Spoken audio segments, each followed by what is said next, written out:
Olá, bem-vindos ao vídeo de hoje. Hoje falaremos sobre motivação escolar. Para dar início, vamos pensar um pouquinho no que esse conceito representa para a educação.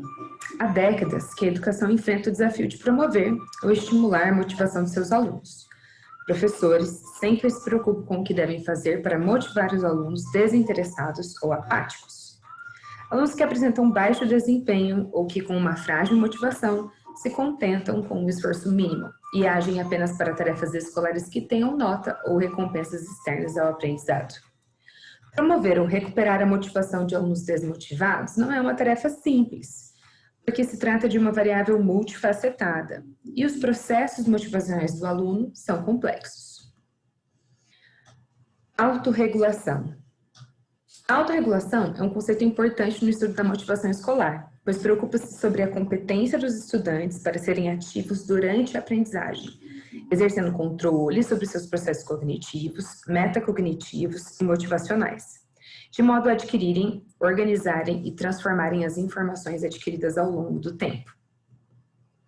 Autorregulação significa são as capacidades do sujeito para gerir ele próprio, seus projetos, seus progressos, suas estratégias diante das tarefas e obstáculos.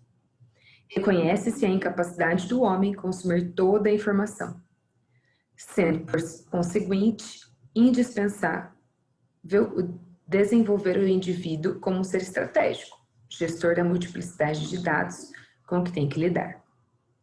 Toda regulação, em última instância, só pode ser uma autorregulação, pelo menos se admitirmos as teses básicas do construtivismo. Nenhuma intervenção externa age se não for percebida, interpretada e assimilada por um sujeito. Segundo Zimmermann, a autorregulação da aprendizagem pode ser definida como qualquer pensamento, sentimento ou ação criada e orientada para os próprios alunos para a realização de seus objetivos.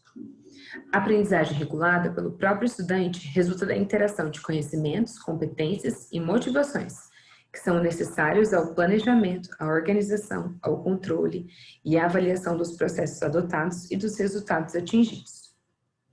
Nessa perspectiva, toda ação educativa só pode estimular o autodesenvolvimento, a autoaprendizagem, a autorregulação de um sujeito, modificando o seu meio, entrando em interação com ele. Não se pode apostar, afinal de contas, senão na autorregulação. Qual seria, então, o papel do professor? Se a autorregulação é uma estratégia que deve ser adotada pelos alunos, como podemos, então, como professores, estimular a autorregulação?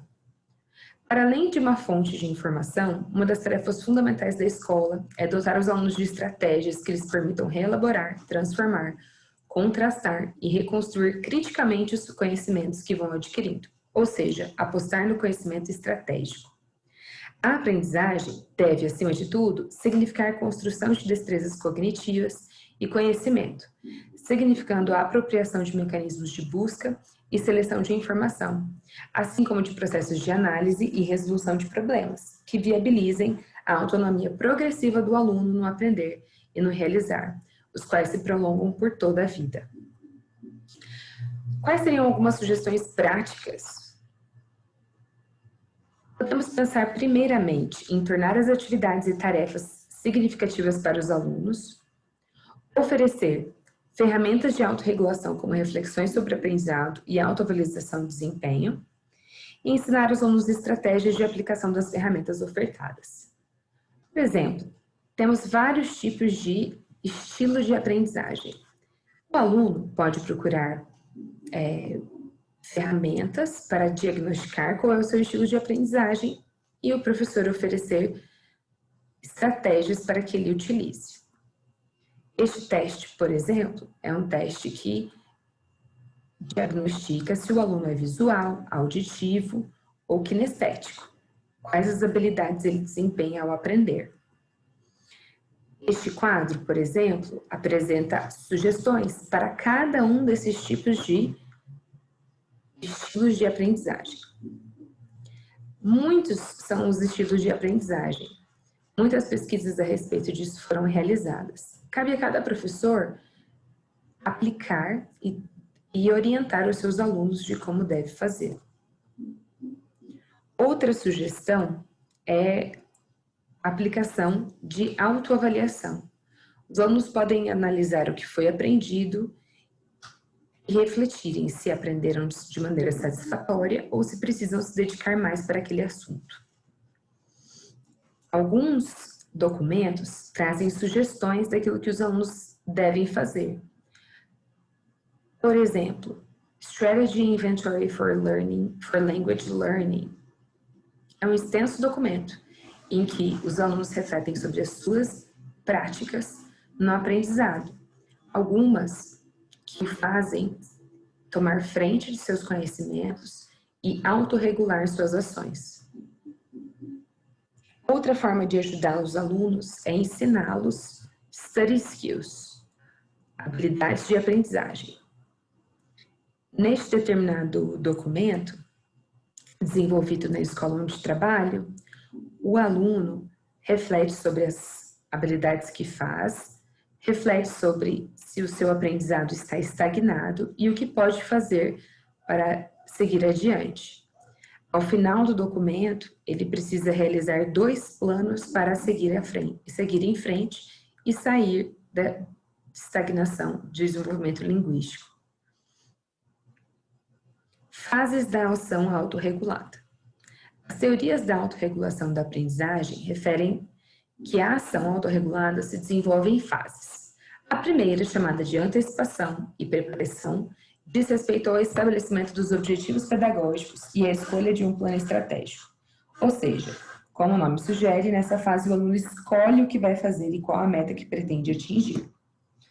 Para que os estudantes estejam ativamente envolvidos no processo educativo, é necessário que valorizem a aprendizagem e o desempenho bem-sucedido mesmo relativamente às atividades que não consideram interessantes. Existe a necessidade do aluno de se apropriar dos objetivos, valorizando-os e estabelecendo como seus. Ainda que a construção dos mesmos não seja acompanhada exclusivamente pelo prazer, mas fundamentalmente pela necessidade com vistas a alcançar um projeto maior. Alguns objetivos podem ser estabelecidos pelos professores, mas a apropriação deles é essencial para essa meta de autorregulação. A segunda fase, chamada de execução e controle, caracteriza-se pelo cumprimento dos objetivos e planos traçados na primeira fase, através do uso das estratégias de aprendizagem e do controle da atenção. Os alunos podem e devem gerir o tempo, controlar o comportamento, o ambiente físico e os seus processos internos. Trata-se de conferir e permitir que seja conferida, bem como de incentivar e ensinar o aluno a se responsabilizar pelo seu próprio modo de estudar. Afinal, ninguém melhor do que ele próprio para fazê-lo. Isso não significa que os professores devem ensinar métodos padronizados de estudo a grupos de alunos. Com efeito, o ensino de estratégias de aprendizagem deve ser adequado às características de cada um.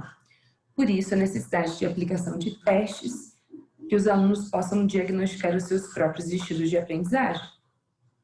A terceira e última fase, chamada de autorreflexão e autorreação, refere-se à possibilidade e à necessidade do aluno avaliar o processo de seus resultados, comparando com os objetivos delineados na primeira fase. Conseguir atingir os meus objetivos? Sim, não e por quê? Essa avaliação é influenciada fundamentalmente pelos construtos motivacionais e cognitivos. Os comportamentos são, no fundo, verificados de acordo com os valores pessoais, também subjacentes na escolha dos objetivos. As respostas dadas em função dessa autorreflexão são as chamadas reações. Os alunos podem continuar persistindo ou abandonar a tarefa em função dos sentimentos que resultam da sua autoavaliação.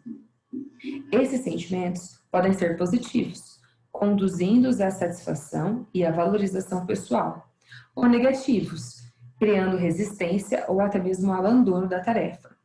O aluno deve persistir numa tarefa, tanto quanto acredite que ela é importante e necessária para a sua aprendizagem. E caso desista, que seja capaz de refletir sobre os condicionamentos e especificidades de tal ato, ou seja, que ganhos poderá ter conseguido, bem como as perdas, caso considerem que existam. Um aspecto importantíssimo é a necessidade de refletir sobre os assuntos, procedimentos de seleção e estratégias de aprendizagem. Para além de realizar um trabalho, ele deve ser capaz de perceber quais são as suas necessidades, o que poderá dificultar a realização das tarefas e como poderá fazê-lo, que materiais serão necessários e que competências terá desenvolvido com a realização das aprendizagens e de seus processos. Essa é a bibliografia da pesquisa realizada para esse vídeo. Obrigada por assistir. Muito obrigada.